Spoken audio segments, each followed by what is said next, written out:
చెప్పండి సార్. మాటలు అడిగే నువ్వు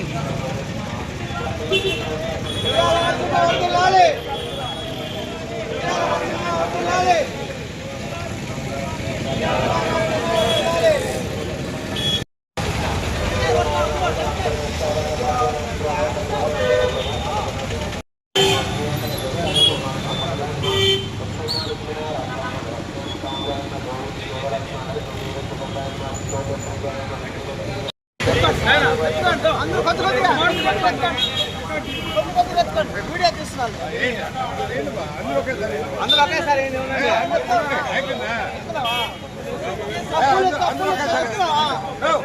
అందరూ ఒకేసారి మాట్లాడండి.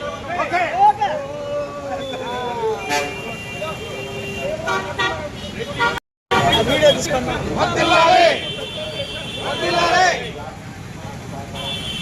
వీళ్ళు మళ్ళా మధ్య మధ్యలో ఆడాలి పోయేది.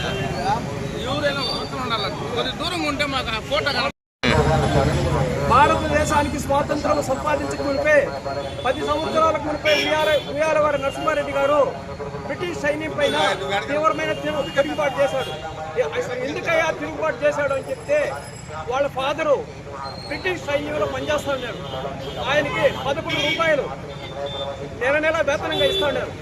ఆయన చనిపోయిన తర్వాత ఆ వేతనాన్ని ఉయ్యాలవాడ నరసింహారెడ్డి గారికి ఇవ్వమని వాళ్ళ అసిస్టెంట్ని బ్రిటిష్ సైన్యం దగ్గర పంపించారు. ట్రెజరీలు ఉన్నాయి అప్పుడు. ఆ ట్రెజరీ వద్దకు పంపించి నాకు 11 రూపాయలు మీరు అందజేయాలా, మా ఫాదర్ చనిపోయినాడు అని చెప్తే ముస్టోడికి ఇంకొక ముస్టోడా, నువ్వే ఒక ముస్టోడు, ఇంకొక ముస్టోడిని పంపించినావా, మేమేమో అని చెప్పి తిరస్కరించారు బ్రిటిష్ వాళ్ళు. అంతే ఆయన పోయేసి రేపు బ్రిటిష్ వాళ్ళని నెక్స్ట్ ట్రెజరీ ఆఫీసర్ని నేను చంపేస్తాను, అలాంటి టయానికి బ్రిటిష్ వాళ్ళు వచ్చి కాపాడగలిగితే వచ్చి కాపాడుకోమని చెప్పాడు. అప్పుడు మరుసటి రోజు కరెక్ట్గా ఆయన ఏ టయానికి చెప్పాడు ఆ టయానికి వచ్చి వాళ్ళని ట్రెజరీ ఆఫీసర్ని బ్రిటిష్ నాయకులు ఉంటారు కదా వాళ్ళని ఒక 5-6 మందిని చంపేశాడు. అప్పుడు నిజంగా కూడా బ్రిటిష్ వాళ్ళకి భయం అంటే ఎప్పుడు, భారతీయులంటే భయం అంటే ఎప్పుడు ఏర్పడిందంటే ఈ నరసింహారెడ్డితోనే భయం అనేది ఏర్పడింది. అప్పుడు మళ్ళీ చెప్తానున్నాడు, ఒక కోటలాగా నిర్మించుకొని ఆయన ఒక పెద్ద ఎత్తైన కొండ, ఆ కొండ చుట్టూ ఒక గంధకాలాగా తవ్వించేసి బ్రిటిష్ సైన్యం ఎవరైనా ఆయన చంపాలని ప్రయత్నం చేస్తే ఆయన గంధకాలో నుంచి ఒక ఫిరంగంతో కాల్చి చంపేస్తా ఉన్నాడు. ఇది వల్ల కాదు, దీన్ని కొండలు మనం ఎక్కడేమో అని చెప్పి వాళ్ళ బ్రదరు ఆయన అంటే ఈ ఉయ్యాలవాడ నరసింహారెడ్డి గారు రాత్రుల్లో ఎక్కడ పడక చేస్తాడు, ఎక్కడ పడుకుంటాడు, ఎక్కడ నిద్రపోతాడు, ఆయన కార్యక్రమాలు ఏంటి అని చెప్పని తెలుసుకొని బ్రిటిష్ వాళ్ళు ఒక రాత్రుల్లో పోయేసి కొమ్ములు చంపలేకుండా రాత్రుల్లో చంపేసి అతన్ని ఒక కోట కొమ్మకి వేలాడదీశారు.